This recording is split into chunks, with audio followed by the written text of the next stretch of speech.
சித்தார்த் அக்ஷரா. இன்னைக்கு நம்ம வெங்கடேஸ்வர சுப்ரபாதத்துல 19வது ஸ்லோகம் பார்க்க போறோம். சரியா? சித்தார்த், ஸ்ரீராம ராம ராமேத்தி 3 தடவை சொல்றியா? ஸ்ரீராம ராம ராமேத்தி ரமே ராமே ஓமே சஹஸ்ரநாம துல்லியம் ஸ்ரீராம நாம வாராணனே. ஸ்ரீராம ராம ராமேத்தி ரமே ராமே மனோரமே சஹஸ்ரநாம துல்லியம் ஸ்ரீராம நாம வாராணனே. ஸ்ரீராம ராம ராமேத்தி ரமே ராமே மனோரமே சஹஸ்ரநாம துல்லியம் ஸ்ரீராம நாம வாராணனே. Very good.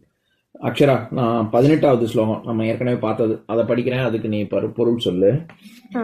சூரியேந்து பௌம புத வாக்பதி காவ்ய சௌரி ஸ்வர்பானு கேது திவிஷத் பரிஷத் பிரதானாஹ த்வத்தாச தாச சரமாவதி தாச தாசாஹ ஸ்ரீ வெங்கடாஜலபதே தவ சுப்ரபாதம். இதுக்கு என்ன அர்த்தம்? சூரியன், சந்திரன், அதுக்கப்புறம் அனுகிரகம். அனுகிரகம் இல்ல, அனுகிரகம்னா அவங்களோட கருணைன்னு அர்த்தம். இது நவகிரகம். நவகிரகத்தை நம்ம அவங்கள விஷ்ணு வணங்குறாங்க. சரி. அதுக்கப்புறம் தாசன்னா வேலைக்காரங்க. அவங்க வேலைக்காரங்களா இருக்காங்க. அதுக்கப்புறம் எப்பவுமே வேலைக்காரங்களா இருப்பாங்க அப்படின்னு சொல்றாங்க. அதுக்கப்புறம் ஸ்ரீ வெங்கடாதிரி மலையில் லைக் விஷ்ணு தோன்றிய விஷ்ணுவே நமஸ்காரங்கள். அதேதான். Very good. சரி, இப்ப நான் 19வது ஸ்லோகம் படிக்கிறேன், அப்புறம் பொருள் சொல்றேன்.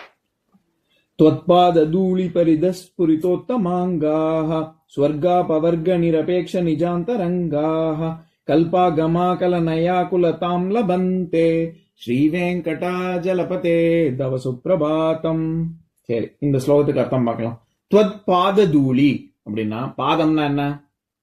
காலுக்கு அடியில இந்த இடம் லெக்குக்கும்.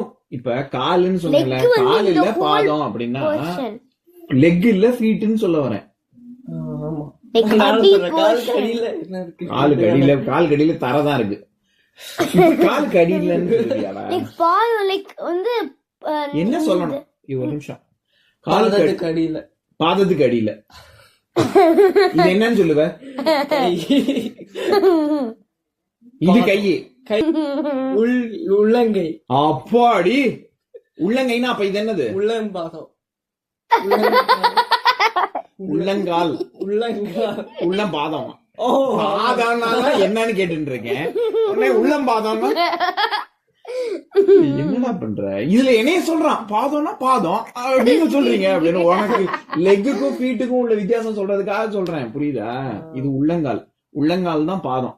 சரி, பாத தூளி அப்படின்னா கால் தூசின்னு அர்த்தம். நீ எல்லாம் என் கால் தூசிக்கு பெறுவியா அப்படின்னு என்ன அர்த்தம்? என் காலே நம்ம மட்டமா, அதுல மட்டமா சொல்றாங்க.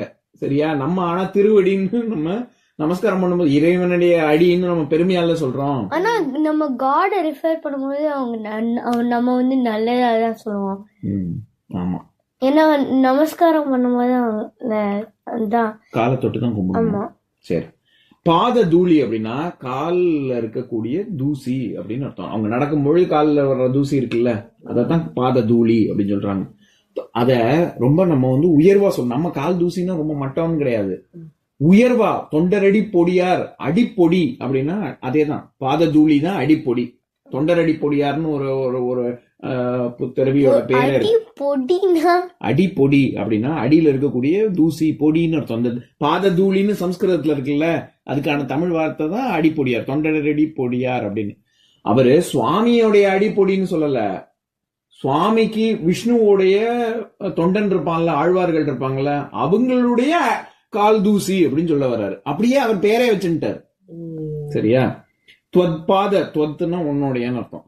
துவத்பாத தூளி பரிதஸ் புரிதோத்தமாங்காக. உத்தமாங்க, அங்கம்னா உடம்பு. உத்தமங்கம் அப்படின்னா தலை மேல உயர்வானது. நம்ம இருக்கிறதுலயே நம்ம உடம்புலயே உயர்வானது நம்ம தலை தான். சரியா? அதனால இங்க தலையில என்ன பண்றாங்களாம்? பரிதஸ் புரித்தோ அப்படின்னா நாமம் இட்டுக்கிறாங்க அப்படின்னு சொல்றாரு. பாத விஷ்ணுவுடைய பாதத்துல இருந்து கிளம்பக்கூடிய தூசிய அவங்க அந்த மண்ணத்தான் எடுத்து திருமண்ணா இட்டுக்கிறாங்க அப்படின்னு சொல்றாரு. நம்ம ஏன் சைவர்கள் சிவனை கும்பிடுறவங்க ஏன் எல்லாரும் பக்தர்கள்லாம் நிறைய பேர் பார்த்திருப்பேன், நாமம் போட்டுப்பாங்களே, அதுதான் சொல்றாரு. சைவர்கள் ஏன் இது விபூதி இட்டுக்கிறாங்க, குழைச்சி இட்டுக்கிறாங்க, வைணவர்கள் ஏன் நாம இட்டுக்கிறாங்கன்னு தெரியுமா? சொல்லு பார்க்கலாம். சைவன் வந்து சிவனை கும்பிடுறதுனால சிவன் வந்து அழிக்கிற கடவுள். இதுல இருந்து இட்டுக்கிறோம். வரட்டிய வந்து யாக யஜ்ஞங்கள் பண்ணது வரட்டியை வச்சுதானே பண்றோம். வரட்டியில நெய்யை விட்டு சமித்த வச்சு, அரச மர குச்சி இருக்கே, அந்த அரச மர குச்சிக்கு பேர் சமித்து, அதெல்லாம் வச்சு அது எரிச்சு அந்த சாம்பலத்தான் எடுத்து இட்டுக்கிறோம். சரியா? அது ஏன் அந்த மாதிரி வைணவர்கள் என்ன நாமம் கட்டி வச்சு இட்டுக்கிறாங்கல்ல, அந்த நாம கட்டினா எது என்னன்னு தெரியுமா? ஆமா, இது சந்தனம். சந்தனமா? சந்தனத்தை இட்டுக்கலப்பா. சந்தனம் இட்டுனாங்கன்னா அவங்க எல்லோ கலர்ல எல்லாம் இருக்கும். அது எல்லோவா இருக்கும், ஒயிட் கலர்லயும் நடுவுல ரெட் கலர்லயும் இருக்கும்ல. அந்த ஒயிட் கலர் குங்குமம் குங்குமம் குங்குமம் ரெட் கலர். குங்குமம் ரெட் கலர். சரி, ஒயிட் கலர் விபூதி. விபூதி இல்ல, அவங்க விபூதி ஒயிட் கலர்ல. அந்த விபூதி கிடையாது, அந்த பெயிண்ட். அது வந்து இல்லப்பா, நம்ம லைம்ஸ்டோன் சொல்றோம்ல. லைம்ஸ்டோன்னா தெரியுமா? இல்ல. சுண்ணாம்புன்னா தெரியுமா? தெரியாதா? அந்த சுண்ணாம்பு கட்டியத்தான் இட்டுக்கிறாங்க. சரியா? அது என்ன தாற்பயம்னா, நான் ஏற்கனவே சொல்லிருக்கேன், ஒண்ணு நம்ம உடம்பு நம்ம இறந்ததுக்கு அப்புறம் நம்ம ஒண்ணு சாம்பல் ஆயிடும், எரிப்போம்ல, சாம்பல் ஆகும். இல்லாட்டி நம்ம புதைப்போம், மண்ணோட மண்ணா ஆகும். அதுதானே? அதனால இது உடம்புங்கிறது நிரந்தரம் இல்லாதது, என்னைக்கும் இருக்கக்கூடியது இல்ல. அதனால இதுலயே ரொம்ப கவனம் செலுத்தாத, கடவுள் என்னென்ன அப்படின்னு நமக்கு நாமே நம்மளை அதை இட்டுக்கும் போது நம்ம ஓம் நமச்சி வாய சொல்லிட்டு இட்டுக்கிறோம்ல. விபூதி இட்டுனாலும் சரி, ஓம் நமோ நாராயணாயன்னு சொல்லி நாம இட்டுனாலும் சரி, அதை இட்டுக்கும் பொழுது நமக்கு அது ஞாபகம் வரணும். இது உடம்புங்கிறது வெறும் ஒரு வெசல் தான், உள்ள இருக்கிற ஆன்மா தான் கடவுள்கிட்ட சேர்றதுக்கு இந்த உடம்பு ஒரு கருவியா இருக்கு, அவ்வளவுதான். அப்படிங்கறத நம்மளுக்கு நாமே நம்ம ஞாபகப்படுத்திட்டே இருக்கோம் தினசரி. அதுக்காக தான் இட்டுக்கிறோம். சரியா? இவர் அதான் சொல்றாரு, உன்னுடைய அப்படி இட்டுக்கிறாங்க. ஸ்வர்காபவர்க நிரபேக்ஷ நிஜாந்த ரங்காக அப்படின்னா என்னன்னா, ஸ்வர்க்கம் அபவர்க, சொர்க்கமா இருந்தா என்ன, என்னவா இருந்தா என்ன அப்படின்னு சொல்லி லயிச்சு போய் அவங்க இங்க இந்த பூலோகத்திலேயே அவங்க உன்னை கும்பிடுறது. இந்த நாம இட்டுக்கிறாங்கல்ல, இட்டுண்டு அவங்க வந்து நான் வைகுண்டம் எல்லாம் போகணும்னு அவசியம் இல்ல, உன் இடத்துக்கு வரணும்னு அவசியம் இல்ல, நான் இங்கேயே எனக்கு சொர்க்கமாவது நரகமாவது என்னவா வேணாலும் இருந்துட்டு போட்டு நான் இங்கேயே இப்படி வேண்டிண்டே பக்தியோட இங்கேயே இருக்கேன் அப்படிங்கிற ஒரு மனநிலையில இருக்காங்கன்னு சொல்றாரு. அப்படி அந்த மனநிலையில இருக்கலாமா? நம்மளுடைய கோல் என்ன? சொர்க்கத்துக்கு போறதா? கடவுள் அடையிறது. வைகுண்டத்துல விஷ்ணு அடையிறது தானே நம்மளுடைய கோலா இருக்கணும். அதனால அவர் என்ன சொல்றாரு, இந்த இதுலயே அவங்க உடம்பு ரீதியா நாமத்துல போட்டுட்டு அதுலயே மயங்கி இங்கேயே இருந்துடுறாங்க அப்படின்னு சொல்றாரு. அடுத்தது, கல்பாகமா கலனையாக குலதாம் லபந்தே. லாபம் அப்படின்னா என்ன அர்த்தம்? நமக்கு ஏதோ ஒரு பெனிஃபிட், கெயின், அதானே? லபந்தே அப்படிங்கறதுல இருந்தா லாபம்ன்ற சொல்லு வந்திருக்கு. இது என்ன லாபம் அப்படின்னா, கல்பாகமா. கல்பம்னா என்னன்னு சொன்னேன், ஞாபகம் இருக்கா? கல்பம்னா என்ன பொழுது, எவ்வளவு நாள்? 100 வருஷம், 1000 வருஷம். 1000 வருஷம் இல்ல, ஒரு யுகம். அந்த மாதிரி சத்திய யுகம், திரேதா யுகம், துவாபர யுகம், கலியுகம், அந்த மாதிரி 4 யுகம். அந்த மாதிரி 4 யுகம் சேர்ந்தது ஒரு மகா யுகம். அந்த மாதிரி 1000 மகா யுகம் சேர்ந்தது ஒரு கல்பம். அந்த ஒரு கல்பம் தான் 1/2 நாள் பிரம்மாக்கு அப்படின்னு சொன்னேனே. இங்க கல்பாக இருப்பாங்களா? பிரம்மா வந்து 100 வருஷம் இருப்பாரு. ஓ, சரியா? பிரம்மலோகத்துல இருப்பாரு. சரியா? இப்ப இங்க இந்த இடத்துல பல கல்பங்கள், சத்தியலோகத்துல பிரம்மாக்கும் முடிவு நாள் உண்டு. அவர் வந்து சத்தியலோகத்துல சரஸ்வதியோட இருப்பாரு. ஆமா ஆமா, அங்கதான் இருப்பா. அங்கதான் சொன்னேன். நீங்க பிரம்மலோகம் சத்தியலோகம் ரெண்டும் ஒரே லோகம் தான்மா. பிரம்மலோகம்னு சொல்லலாம், சத்தியலோகம்னு சொல்லலாம். ரெண்டும் அதைத்தான் குறிக்கும், பிரம்மா இருக்கக்கூடிய இடத்தை தான் குறிக்கும். இங்க நம்ம இந்த பாட்டுக்கு வருவோம்.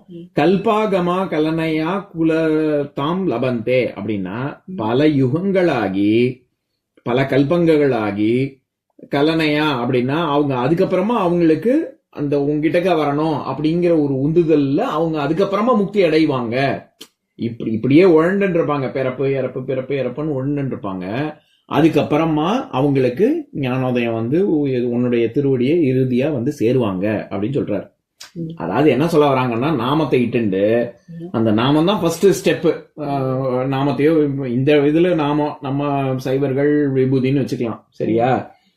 எதுவா இருந்தாலும் சரி, முதல்ல அந்த குறியீடு இருக்குல்ல, அதை பார்க்கும்போது உனக்கு அப்படியே, ஏன்னா இந்த யூ ஷேப்ல ஏன் வரையறாங்கன்னு தெரியுமா? யூ ஷேப் போட்டு ஒரு மாதிரி என்ன இப்படி போட்டு நடுவுல கோடு போடுவாங்க. அந்த யூ ஷேப் போடுறாங்கல்ல, அது வந்து திருவடி. அவங்களுடைய கிருஷ்ணர் பாதம் எல்லாம் வரையும் போது பாத்திருக்கீங்களா? கிருஷ்ணர் பாதம் வரையும் போது இப்படி யூ ஷேப்ல தான் இருக்கும். கீழே அப்புறம் அந்த குட்டி பாதத்துக்கு அப்படி வரைவாங்க.